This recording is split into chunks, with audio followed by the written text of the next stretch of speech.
Olá, retornamos a mais um programa Santa Maria Argumentos, esse programa da TV Santa Maria, canal 19 da NET, e hoje nós temos um assunto da atualidade, um assunto bem contemporâneo, um assunto que tenho certeza que você ganhará se permanecer conosco do início ao fim desse programa. O nosso tema de hoje são as catástrofes contemporâneas, naturais ou humanas. Nós vamos conversar nesse programa com o professor doutor Amarildo Trevisan, do Centro de Educação da Universidade Federal de Santa Maria, um estudioso do assunto que pesquisa as catástrofes de maneira geral, e também com o professor doutor Valdo Barcelos, nosso convidado que já veio algumas vezes ao programa, que além de ser professor doutor do Centro de Educação, também tem um livro, Império do Terror, que fala sobre terrorismo. Mas eu vou iniciar dando as boas-vindas ao nosso convidado especial desse programa, que veio pela primeira vez estar aqui no programa Santa Maria Argumentos, já com a promessa de retorno, até para, talvez na semana seguinte, nós aprofundarmos um segundo programa sobre esse assunto, que é bastante atual. Temos já 3 perguntas dos nossos ouvintes aqui, que vamos tentar durante o programa realizar, dando as boas-vindas ao professor Amarildo Trevisan, já recepcionando com uma pergunta. Eu gostaria, professor, que o senhor conceituasse, claro, num linguajar bem acessível ao nosso público, como surgiu esse conceito de catástrofe contemporânea, qual o início, como foi o debate, para que nós possamos alinhar o nosso bate-papo nesse programa de 45 minutos. Seja bem-vindo. Obrigado, Giovanni. É um prazer muito grande estar aqui falando com os telespectadores. Estando ao meu lado, o professor Valdo, uma pessoa que eu admiro muito, meu colega, lá no Centro de Educação e no programa de pós-graduação em Educação. E é uma satisfação muito grande participar desse programa. Eu sempre assisto na medida da possibilidade, da minha agenda, Às vezes a gente viaja, nem sempre pode acompanhar. Mas tenho visto essa preocupação de abordar temas que são polêmicos, que são importantes para a vida pública e que digam respeito às questões regionais e locais e também em ligação com o contexto macro, com a universalidade, e assim por diante. Respondendo mais diretamente à tua questão, Giovanni, dá para se dizer que um dos grandes marcos para o surgimento da preocupação com as catástrofes foi o terremoto de Lisboa, em 1755. Portugal. Na oportunidade, houve uma polêmica muito grande entre filósofos, cientistas, até por conta do fato em si, do contexto que tudo aquilo aconteceu. E teve uma repercussão muito grande no campo de pesquisa que eu trabalho, que é da filosofia e da educação. Por quê? Porque, para começar, o dia que aconteceu o terremoto era o dia de Todos os Santos. Então as pessoas estavam naquele momento, de certa maneira, rezando nas igrejas, ou dentro de casa, tinha muitas velas acesas, e eclodiu o problema do terremoto. Em sequência, houve uma tsunami. E ainda por cima, depois, parte da cidade não sendo atingida pela tsunami, ainda em função até da queima das velas, houve incêndios, em grande parte da cidade. Bem, todo esse contexto fez mais ou menos até a própria humanidade, em função de todo esse debate, perceber que ela não tinha a proteção divina que se imaginava até então. É claro, porque era um momento de fé, era um momento que toda a cidade de Lisboa, professor, estava, boa parte, que possui um catolicismo muito forte, estava voltado para rezar, e aí acontece o que talvez naquele momento muitos tenham pensado que fosse até o próprio fim do mundo, pregado pela própria religião. A própria Bíblia, que está previsto no Apocalipse. Mas aí, em função dessas discussões todas, se sobressaiu nesse meio as cartas de Rousseau, E numa delas, dirigida a Voltaire, ele diz assim, que apesar de ter sido um fenômeno natural, o terremoto é uma situação que tinha acontecido no oceano e depois com a tsunami e tudo mais, mesmo assim, ele acaba chegando à conclusão lapidar que tudo é obra nossa, tudo é obra humana. Por quê? Porque se as pessoas não estivessem morando, né, em grandes aglomerados urbanos, mas talvez de maneira mais espalhada, no campo, como o próprio Rousseau defendia, né, uma vida mais voltada para a natureza, se elas não tivessem tido a preocupação utilitária de salvar coisas, né, em vez de salvar a própria vida, que seria o elemento mais importante, talvez nada daquilo teria acontecido, pelo menos com aquele grau de gravidade, né, que vitimou mais de 90 mil pessoas. Então, essa situação é um marco importante para os nossos projetos, para as nossas pesquisas, que surgiram em função do acontecido aqui em Santa Maria, né, na Boate Kiss. A partir desse fato especificamente, que repercutiu fortemente dentro da universidade, porque teve um número elevado de vítimas ligados à universidade, alunos que estavam se preparando para, né, as suas formaturas, estavam arrecadando recursos, né, como a gente bem sabe, nós acabamos indo além e estudando mais profundamente, fazendo correlação com outros fenômenos. Então, o marco inicial é a catástrofe de Lisboa, do terremoto. Por quê? Porque ali é que se teve a consciência clara que nós teríamos que, de hora em diante, ter uma preocupação muito forte com uma educação para a prevenção, né? Professor Marildo, esse tema, a ideia desse tema, surgiu de uma conversa com um ex-aluno do Colégio Militar, Giovanni Filipin, e mesmo com o professor Valdo. O Giovanni Filipin, ele colocava o seguinte: professor, eu gostaria muito de saber um pouco mais sobre catástrofes contemporâneas, tendo a relação com essa nossa atualidade. Sabe, por isso eu ando meio perdido em relação ao ser humano, o que o próprio ser humano faz. Então, assim, para nós passarmos a pergunta aqui, uma pergunta para o professor Valdo, nós poderíamos então assim simplificar, dizendo que as catástrofes contemporâneas elas são naturais e humanas, mas mais especificamente humanas, porque o próprio humano tem influência sobre as catástrofes naturais, é isso? Exatamente. Nós poderíamos talvez sintetizar assim, Giovanni, tudo, como o próprio Rousseau falou, né? Tudo é obra humana, quer dizer, tudo é catástrofe humana. Porém, essa consciência de que o ser humano é soberano, que ele tem essa autoria frente à natureza e mesmo frente aos planos divinos, na verdade, hoje isso está sendo fortemente contestado, né? De duas maneiras. Em primeiro lugar, porque há um ressurgimento das religiões, dos fundamentalismos, né? Isso é muito forte em vários contextos, e inclusive o renascimento de guerras religiosas, né? E assim por diante. E isso cria muita confusão na cabeça das pessoas, porque daí parece que então o ser humano perdeu a autoria do destino. Na verdade, tudo sempre vai passar pelo filtro humano, né? Deus não vai se fazer presente senão pela obra do próprio ser humano. E outra questão é que essa neutralização em relação à natureza, né, que o próprio Rousseau levantou quando ele disse que tudo era obra nossa, isso está voltando atualmente através de um fenômeno chamado de biopolítica, que é toda essa previsão feita através, né, do meio genético, da biotecnologia, né, e que tem repercutido fortemente na vida humana, cujo auge foi esse segundo momento que historicamente é tido, né, como um dos grandes marcos para o entendimento das catástrofes, que foi a Segunda Guerra Mundial, especialmente os campos de concentração. Segundo vários autores, o nazismo e todas aquelas políticas de destruição em massa não foi por acaso, né? Foi um fenômeno biopolítico, até de certa maneira uma biopolítica degenerada, porque em nome de uma ideia de raça pura se extinguiu outros tipos de agrupamentos de humanos, outras etnias que se julgavam desprivilegiadas, né, frente à raça pura. Nós agradecemos o Giovanni Filipin e agradecemos aos nossos telespectadores, já deixando novamente o nosso e-mail para, se alguém quiser sugerir pautas como essa, interessantíssimas, pode enviar um e-mail para sm de Santa Maria, smargumentos@gmail.com.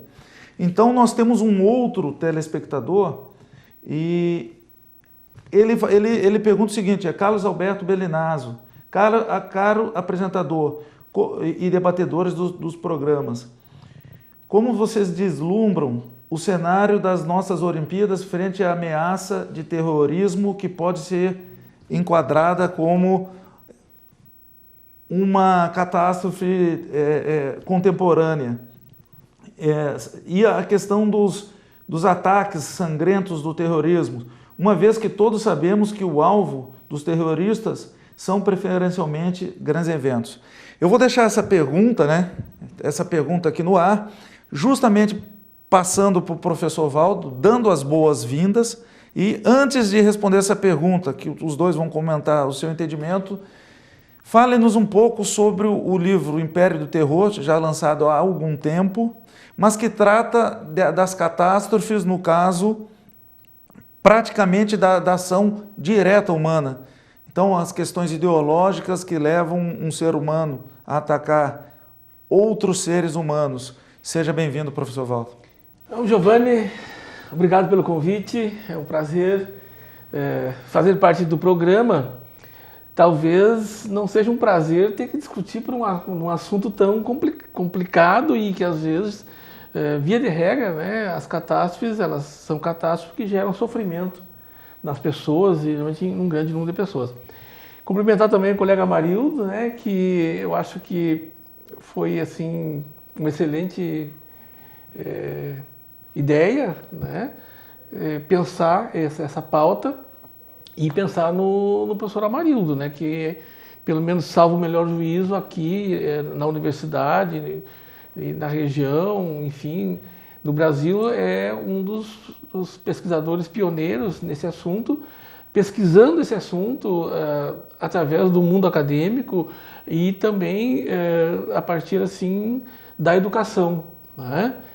O que teríamos nós na educação a dizer sobre isso? O que nós temos que ver com isso? Inclusive, já vi na universidade vários colegas perguntando, mas um dia eu quero que o Amarildo me mostre o que isso tem a ver com a educação. E espero que se eles estiverem algum deles nos assistindo, que eles talvez consigam entender um pouco através do que o Amarildo está falando, que talvez possa falar até mesmo no outro programa, que acho que é uma boa ideia, o porquê que a educação precisa também se manifestar sobre isso. Então, muito obrigado pelo convite. E assim, acho que tem uma coisa, Amarildo e Giovanni, que inclusive tem um pensador que fala isso, assim, não exatamente dessa maneira, mas Norberto Bobbio, que se preocupou por um certo tempo com as guerras, mas não só, mas com algumas catástrofes. Então ele tinha uma expressão que eu acho interessante, que sempre que a gente se deparava com uma catástrofe, com um evento assim, que causava um sofrimento muito grande nas pessoas, nós parávamos e nos perguntávamos, mas como é que isso aconteceu? Ou então se perguntava, como é que nós deixamos que isso acontecesse?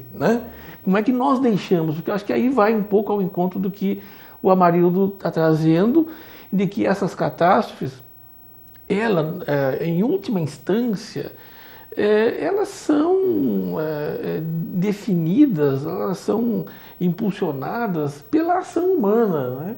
Mesmo aquelas, quando se falava nas catástrofes ambientais, elas são, grande parte delas, e hoje se sabe disso, ocorrem em decorrência da ação humana no mundo. Se nós tivermos uma grande catástrofe climática, certamente que as mudanças climáticas, embora alguns ainda queiram discutir isso, elas são uma decorrência do fenômeno humano e assim por diante. Então eu acho que a questão é por aí, assim, de pensar, por exemplo, como a gente deixou que isso acontecesse. E acho que aí vem um pouco assim a provocação também, acho que talvez do telespectador, se é possível e em que a gente pode contribuir para prevenir aquelas que forem possíveis de prevenir. Acho que a conversa é por aí. Nós vamos entrar na pergunta do Belinazzo daqui a pouco, no assunto do terrorismo, mas eu queria que falasse também do seu livro, do Império do Terror, mas daqui a pouquinho, porque a sua fala me deu...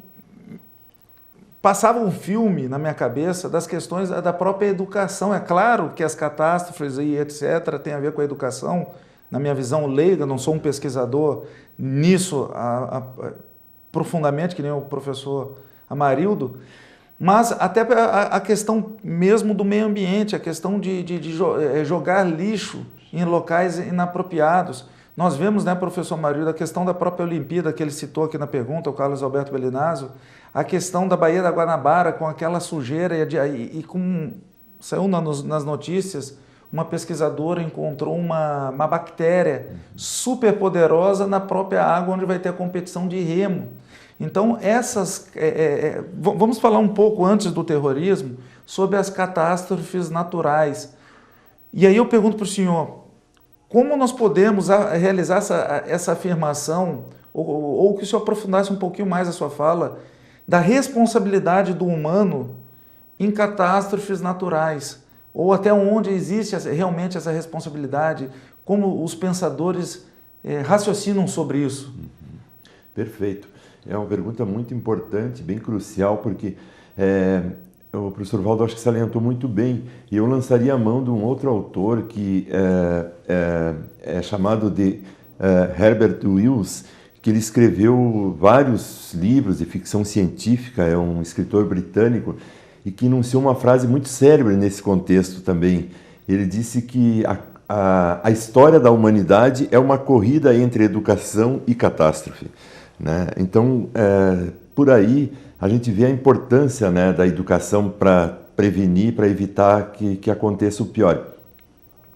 E, claro, tem diversos outros pensadores, o próprio Karl Marx, né, uma das acusações mais veementes, mais cruciais contra o capitalismo, foi a de que se ele fosse deixado à solta, né, da forma como estava havendo a destruição da natureza, a implementação, né, e do próprio homem também, né, em decorrência de toda a industrialização forçada, com as pessoas submetidas a 14, 16 horas de trabalho por dia na época, né, como ele conheceu no modelo inglês,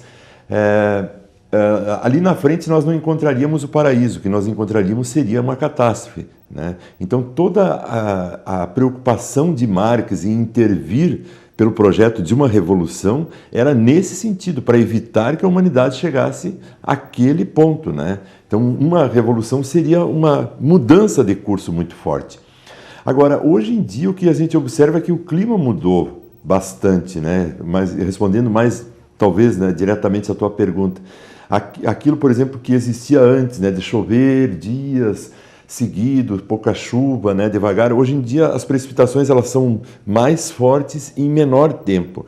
Então, por exemplo, toda a questão da prevenção, a preocupação com o lixo, como tu disseste, né, com a captação dessa água que vem com muita força e em pouco tempo, né, e isso teria que aumentar em muito. O Brasil já desenvolveu uma política em termos de legislação, o PNPDEC, que é um Plano Nacional de Prevenção a Desastres Naturais, a lei de 2012, que prevê, né, que os governos nacional, tanto o plano nacional quanto o regional e o local, né, as prefeituras e a própria educação deveriam contemplar medidas socioambientais de prevenção, justamente porque o clima está mudando, né? E os alertas das comunidades internacionais, ONU, EA, é muito forte. Claro que esses alertas têm chegado pouco no Brasil, porque o nosso foco está voltado, né, como a gente sabe, para as questões todas, né, da política, que está muito forte esse problema, né, do impeachment, enfim. Eu acho que tem repercutido muito pouco. Mas o ano passado, que eu estava num pós-doc na Europa, a gente via que o contexto de discussão é outro, é completamente diferente. As pessoas estão muito preocupadas com isso, a mídia tem veiculado muitas notícias nesse sentido, né, de uma preocupação com essas mudanças que estão ocorrendo no meio ambiente, que estão afetando a vida humana, e que isso demanda uma preocupação com a educação. No próprio PNPDEC está bem claro que o ensino fundamental e médio deveria contemplar obrigatoriamente o ensino sobre prevenção de catástrofes. Nós vamos ter que, em instantes, fazer um intervalo agora, mas eu gostaria que no segundo bloco, até para deixar para o nosso telespectador não sair daí, não levantar, nem ir até o banheiro, fique aí, rapidinho nós voltamos. Nós vamos sair das catástrofes naturais e vamos passar, é claro, porque as naturais, podemos dizer que sejam causadas talvez indiretamente pelo ser humano. Nós vamos passar para aquelas diretas dos seres humanos, a questão de terrorismo, possibilidade de terrorismo, que é um assunto bem atual, até por causa das nossas Olimpíadas, e também sobre o projeto específico relacionado a esse assunto, essa fatalidade que o senhor teve, nós tivemos aqui na KISS. Fiquem conosco, estou com o professor Maurílio Trevisan, professor Valdo Barcelos, os dois professores doutores, com pós-doutorado inclusive, os dois do Centro de Educação da UFSM, e a nossa pauta é catástrofes contemporâneas. Voltamos já.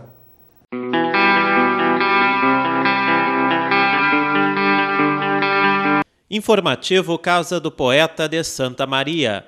Apoio Cultural Bela Trento Pizzaria. 10 anos de excelência em qualidade e atendimento. E Membuí Corretora de Seguros. Seguros em todos os ramos. Credibilidade e compromisso com o segurado. Madeireira Cerrito, na BR 158 1090. Contato pelo telefone 3219 1040. Poema do Prado Vepo, Morro do Deus Menino, do livro Andarilho, página 71. Nasci, fui batizado, fiz rezas sem entender, fiz até uma promessa ao velho santo barbudo na minha capela azul. Subi ao morro correndo na hora do meio-dia, para bater o sino grande 3 vezes 3. Trazia água da cacimba em grandes latas azuis. Comia a fruta do mato como muita gente o fez. Vendia a flor no mercado. E à noite, quando a lua fazia dia no morro, ia cantar metodista. Vinde, meninos, vinde a Jesus. Ou brincar de se esconder. Cresci, não sei quando. Ficaram longe aquele sino, aquelas flores e a capela do meu tempo sem pecado. Então, baseado no poema do Prado Vepo, Morro do Deus Menino, do livro Andarilho, eu escrevi: o bater do sino, a água da cacimba, batizado, brincar de esconder, fruta do mato, flores na capela, bater o sino grande, 3 vezes 3. Meu pai fazia na igreja. E à noite, quando a lua fazia dia no morro, ia cantar metodista. Vinde, meninos, vinde a Jesus. E eu, na capelinha, mãezinha do céu, eu cantava. Eu vou de Manuel Bandeira, que é quase um manifesto modernista dele, poética. Estou farto do lirismo comedido, do lirismo bem comportado, do lirismo funcionário público, com livro de ponto, expediente, protocolo e manifestações de apreço do senhor diretor. Estou farto do lirismo que para e vai averiguar no dicionário o cunho vernáculo de um vocábulo. Abaixo os puristas, todas as palavras, sobretudo os barbarismos universais, todas as construções, sobretudo as sintaxes de exceção, todos os ritmos, sobretudo os inumeráveis. Estou farto do lirismo namorador, político, raquítico, sifilítico, de todo o lirismo que capitula ao que quer que seja fora de si mesmo. De resto, não é lirismo. Será contabilidade, tabela de cossenos, secretário do amante exemplar, com 100 modelos de cartas e as diferentes maneiras de agradar as mulheres, etc.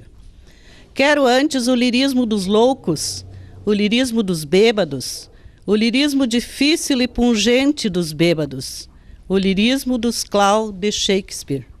Não quero mais saber do lirismo que não é libertação. Eu vou ler aqui um poema do livro Noites de Arco-Íris, da poeta Virgínia do Rosário. Eu trouxe esse livro da Feira do Livro lá de Alegrete, e é um autor assim que está escrevendo muito bem. O título é A Menina. O ipê roxo e a rua trocam cor e melodia. A menina chega, ri, faz companhia e vai. Se esvai na paisagem, sua passagem deixa ou leva a poesia. Muito obrigada. Informativo Casa do Poeta de Santa Maria.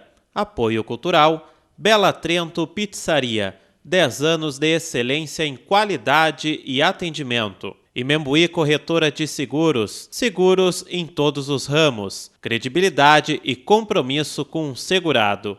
Madeireira Cerrito, na BR 158 1090. Contato pelo telefone 3219 1040.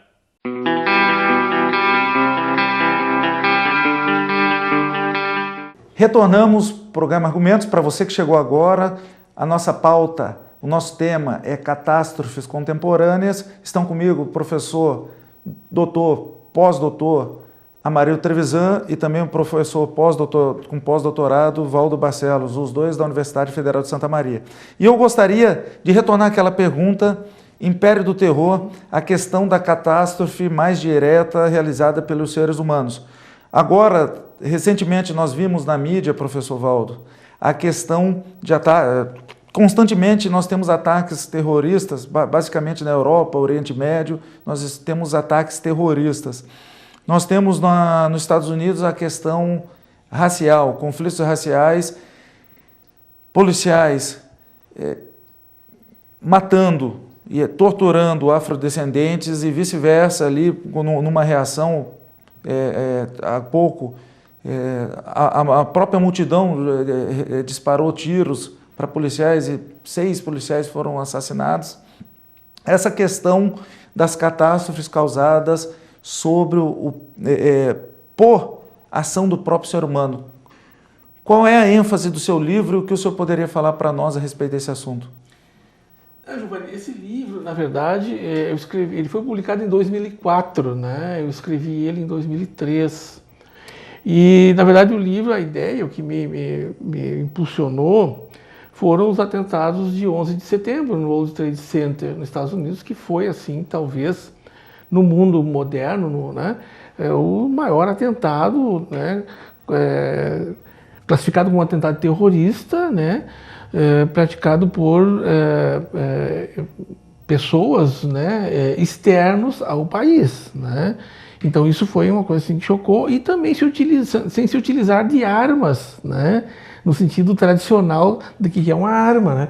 Se utilizaram simplesmente de um meio de transporte, que eram os aviões, né, que foi o que causou a grande catástrofe, né. Então o livro tentava entender um pouco isso, e também, assim, né, no calor do debate, que o debate estava muito intenso naquela época, né, 2002, 2003, e quando saiu o livro foi em 2004. Tentar entender esse fenômeno, né? E eu me lembro que eu encerrei, quando eu estava encerrando o livro, já estava inclusive na editora, aconteceu os atentados de Madrid, né, que também foram muito fortes, né? E eu encerrei o livro, né, fazendo uma espécie de uma provocação, né? Que a minha hipótese é que esse tipo de terrorismo tinha vindo para ficar, né? E eu não gostaria nem um pouco que essa hipótese tivesse ser transformado em realidade, que foi o que aconteceu. Eu desconfiei, né, e arrisquei essa ideia, né, mas eu não acreditava que pudesse ter transformado uma coisa tão presente no mundo hoje, no mundo dos norte-americanos, nos Estados Unidos e na Europa. E aí acho que, de certa forma, a ideia do terrorismo, ou o objetivo do terrorismo, ele foi conseguida, né? Porque o terrorismo, na verdade, esse terrorismo de grupos, porque tem terrorismo de Estado também, né? Mas o terrorismo de grupos, né, contra Estados estabelecidos, ele não tem na sua origem a intenção de substituir aquele Estado, não tem a intenção de criar um outro Estado, né? Ele tem a intenção de provocar o terror nessas pessoas, né? E conseguiu, né? As pessoas vivem muito aterrorizadas. Na Europa hoje, assim, é muito grande, assim, a preocupação das pessoas. Até porque eles estavam acostumados a assistir à violência longe deles, né? E ela passou a acontecer na casa deles, no seu país, nas suas ruas, nos seus meios de transportes, nas universidades, né? E isso realmente, assim, talvez foi uma das novidades que o terrorismo trouxe. E para encerrar, Eu me lembro agora, quando tocou na questão do livro, eu me lembro que quando eu coloquei, a ideia do livro era Império do Terror, um olhar ecologista, né, sobre a questão, né, ecologista e pacifista, que era pensar alternativas a isso sem a utilização, né, da força, né, bastante utópico. E eu me lembro que quando fui a vários debates sobre o livro, na época o tema estava, né, muito em evidência, eu me lembro que as pessoas, grande parte das pessoas, um número muito grande, principalmente no nosso contexto, né, latino-americano, mesmo aquelas que condenavam o terrorismo, elas condenavam até um certo momento. Aí depois elas começavam, de certa forma, a justificar isso que aconteceu, porque era nos Estados Unidos, principalmente na América Latina. Então eu me lembro assim que era muito comum. Não, isso foi... Mas, porém, era um império, quer dizer... Aí eu me lembro que eu sempre chamava para essa conversa, só um pouquinho, né? Vamos ver se somos a favor ou contra o terrorismo, né? Porque ficava um pouco, às vezes, essa coisa no ar, né? O professor Valdo estava falando, professor Marildo, e eu concordo totalmente com aquela fala inicial dele, que as catástrofes, principalmente as causadas diretamente pelos seres humanos, têm tudo a ver com educação. Eu estava pensando na fala, vou de forma leiga, de alguém que está observando. O capitalismo, no caso, o próprio, baixando do capitalismo para algo mais simples, chamado dinheiro, algo que pode causar uma catástrofe ou favorecer, né? A questão do poder, a questão do fanatismo, seja um fanatismo ideológico ou mesmo religioso, né? A própria, essa questão... de uma raiva que é construída historicamente, né, através de ação e reação que vem desde antes das cruzadas, né, dos seres humanos. Eu gostaria que o senhor abordasse sobre essa ótica. Existe algo mais, além disso que eu disse, além a questão do poder, a questão do fanatismo?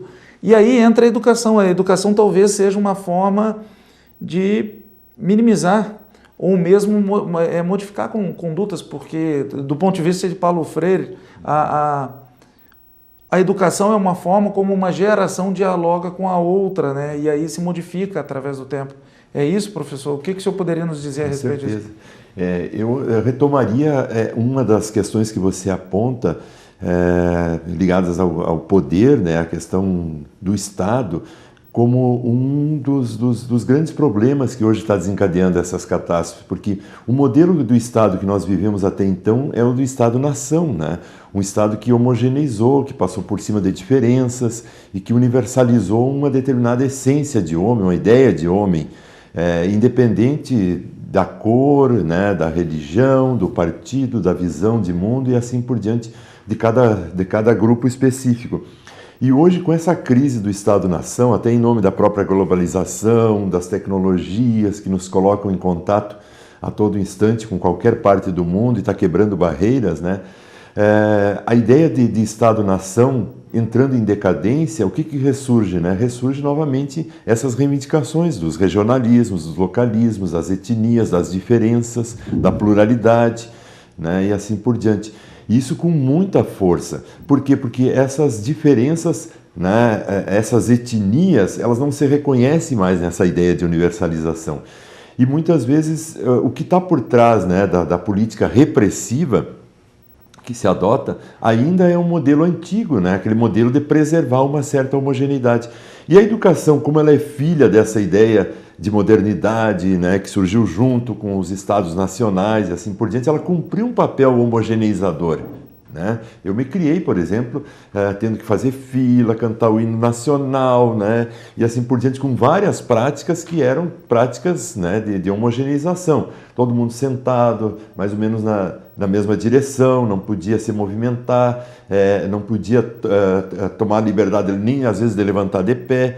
E claro que muitos desses controles hoje em dia, né, já se afrouxaram um pouco mais, já estão mais flexíveis, mas ainda a ideia da homogeneização, né, de que você tem que ensinar de uma forma única e padronizada para todos, por exemplo, persiste fortemente nas nossas escolas. Então, eu creio que as escolas acabam sendo fábricas, né, enormes fábricas de homogeneização e de extinção das diferenças. E isso está contra todo um espírito de época que está aí, né, que não há como negar. Até por conta de que nós já chegamos a um consenso, de certa maneira, um consenso cultural, um consenso filosófico, de que se há alguma centralidade, essa centralidade é a questão do corpo, né?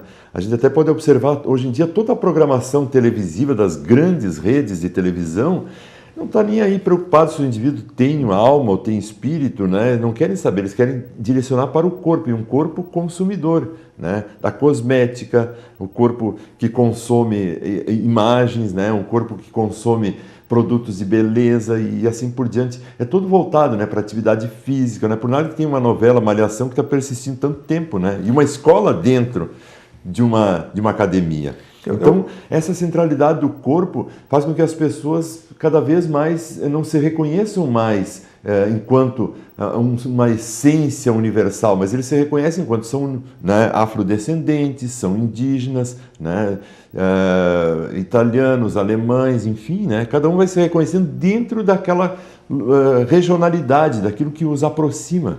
Né? E aí, quando as pessoas vão conviver num coletivo maior, elas têm uma dificuldade porque elas não conseguem mais se perceber enquanto gênero humano. E aí é que entra a educação. Eu gostaria de pegar esse ponto para fazer uma pergunta para o professor Valdo. Na verdade, é uma pergunta para os dois. E é uma pergunta bem sem resposta. A pergunta já que sai sem resposta, né? Uhum. O senhor pesquisa, o nosso grupo de pesquisa que o senhor lidera, nós pesquisamos justamente a intercultura, que ela se baseia justamente para essa questão que o professor estava contando do respeito ao outro. Tem tudo a ver com essa questão também da catástrofe. Mas a pergunta está relacionada a essa questão de intercultura e a questão levantada pelo Carlos Alberto Bellinazzo, um telespectador, sobre as Olimpíadas. Por que eu digo sem resposta? Nós temos uma cidade do Rio de Janeiro com ataque de mosquitos, várias doenças, com problemas de infraestrutura assim, gravíssimas. Nós temos questão lá de violência que, talvez não pela proximidade das Olimpíadas, mas sim pelo aumento da crise econômica, a criminalidade aumentou muito nos últimos tempos no Rio de Janeiro. E agora nós temos esse evento grande, chamado Olimpíadas, que ocorrerá no Rio de Janeiro, um grande movimento de tropa, de soldados, de policiais militares para fazer a segurança. Pergunta sem resposta. Estamos preparados para enfrentar essa possibilidade de uma catástrofe causada por seres humanos? E a segunda pergunta, essa aí talvez com uma resposta pelo embasamento. Essa das Olimpíadas eu gostaria que o senhor também complementasse rapidinho. A segunda pergunta, a questão intercultural. Como trabalhar isso para aumentar o respeito e diminuir essa possibilidade de fanatização do ser humano? Giovanni, a pergunta boa mesmo é aquela que não tem resposta, né? Tipo que deixa as pessoas pensando nela e elas vão continuar pensando. Acho que isso seria um bom mantra para a educação, inclusive, né?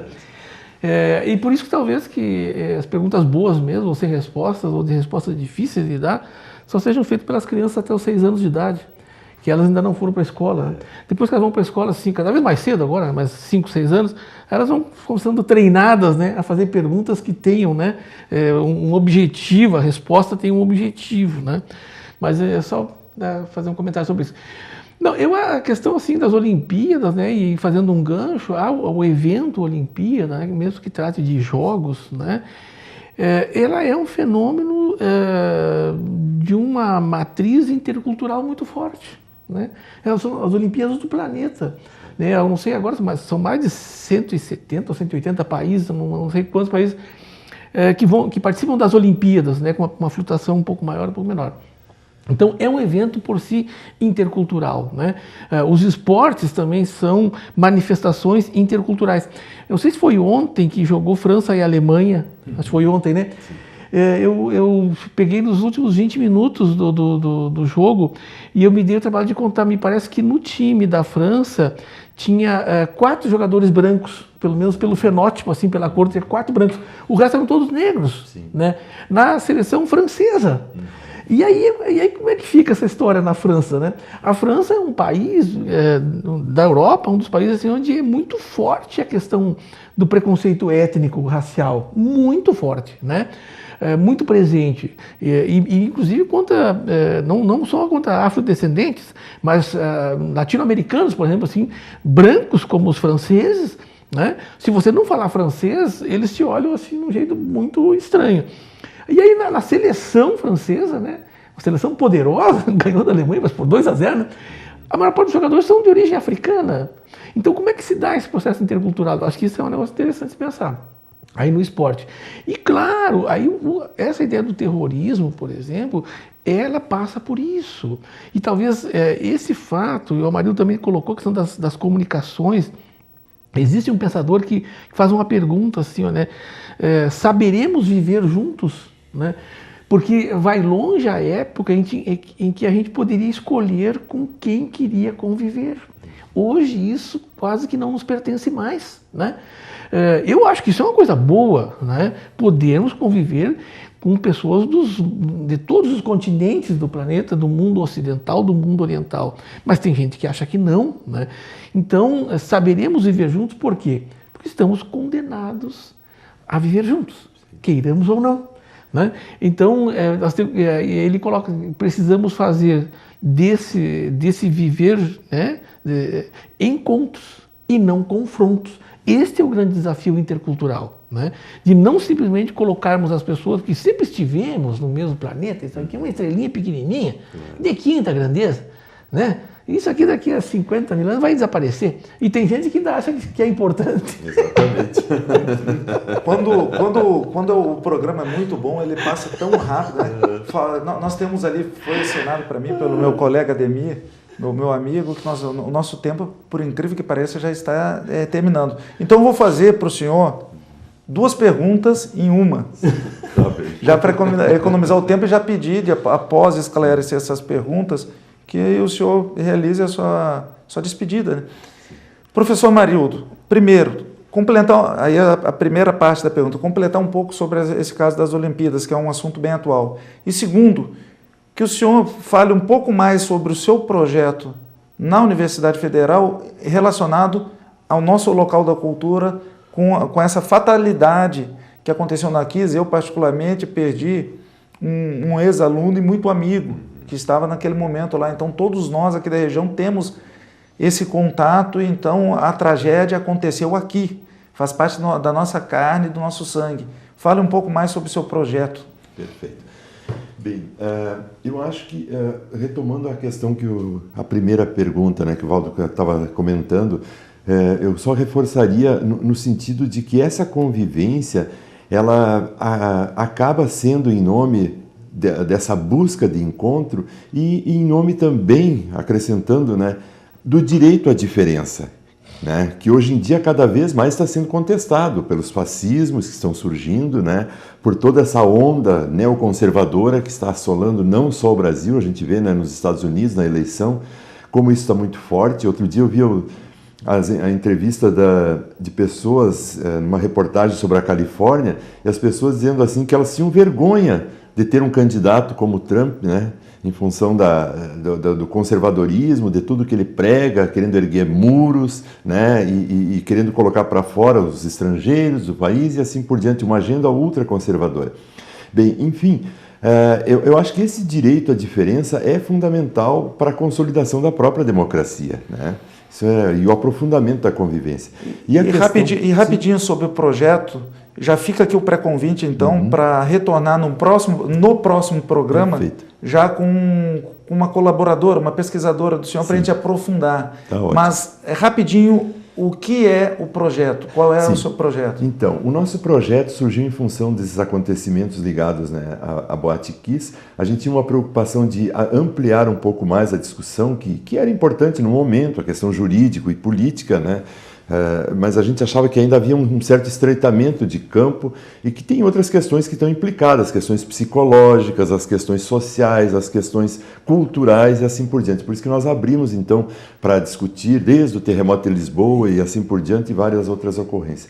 E é claro que a educação entra fortemente dentro disso. Nós estamos fazendo pesquisas empíricas em escolas, nas universidades, na própria Universidade Federal de Santa Maria também, e temos trazido dados muito interessantes que nós gostaríamos de discutir com a opinião pública. E você que está nos assistindo, já fica aqui o convite, não é uma pressão, nós tínhamos conversado no intervalo, sim, né, professor? Exatamente.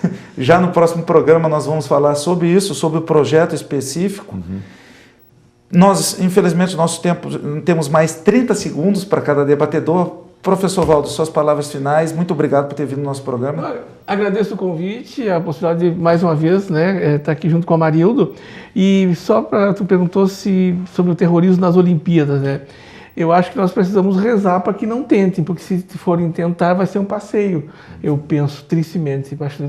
Mesmo naqueles lugares que se achavam muito preparados para enfrentar, né? A própria natureza do terrorismo, ele surge onde menos se espera e das formas mais inesperadas. Então eu espero que eles não tentem aqui, porque senão vai ser uma coisa muito triste. Que sejam contaminados por esse senso comum de benevolência que o brasileiro tem. Professor Amarildo, palavras finais. Eu agradeço também, Giovanni, pela oportunidade de estar aqui no lado do professor Valdo, meu colega, que eu admiro muito, o nosso imortal, né, da Academia Santamariense de Letras.